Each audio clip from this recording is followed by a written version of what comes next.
economy added 114,000 jobs last month, and the unemployment rate fell to 7.8%.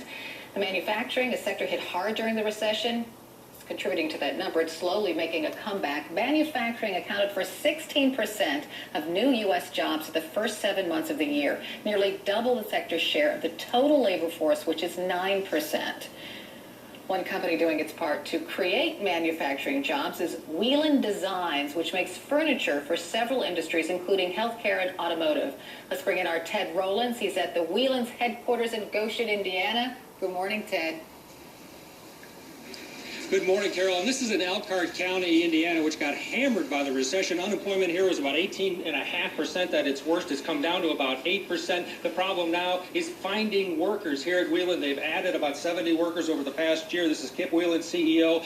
You're still looking for more folks to fill positions. Right. We're looking for probably about 15 to 20 people for direct labor positions, and about 4 or 5 on the administrative side, which are mostly product specialists and salespeople and engineers, things like that. And it's been difficult to find people.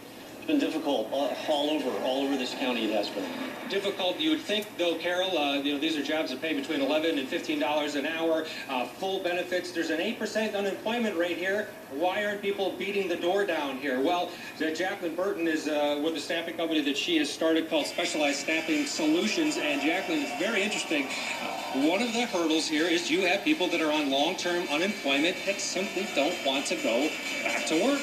Yes, that's a hurdle. Obviously, we have to celebrate some things here, that employees that want to work and can work are working. So that's the great news about our current unemployment rate. But the challenge is, over the last couple of years, employees who haven't worked have developed a pattern and a habit, and it's going to take a little bit of time to get them back into the rhythm of going back to work. So there's a good percentage of that unemployment rate that we have that is due to the fact that employees, unfortunately, at this time don't feel that they need to go back to work. People, Carol, are comfortable and they're living in their parents' basements, apparently, and there isn't that drive to come back to work. That's being felt here in this county. And Jacqueline says she's talked to people around the country where there are jobs that have come back quickly. This is starting to be a problem. It's fascinating. One wouldn't think that, but it's happening here in Indiana where people just don't want to come back to work for available jobs.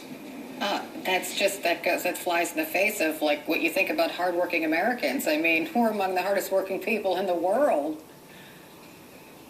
Yes, and Jacqueline did say that the bulk of that 18% that were out of work, the first 10% were eager and they were willing to take any job. The problem is all of that workforce has been absorbed from the RV industry, the airline, seat covers here that they make here, and other industries in this county. So it's a real problem just here finding those workers for these jobs that are open. It's not that everybody's lazy here. The ones that wanted to go back to work went back lickety-split, and they're very happy to be working. Ted Rowlands, thanks so much. Live in Goshen, Indiana. I'm just watching the numbers on Wall Street here. Started to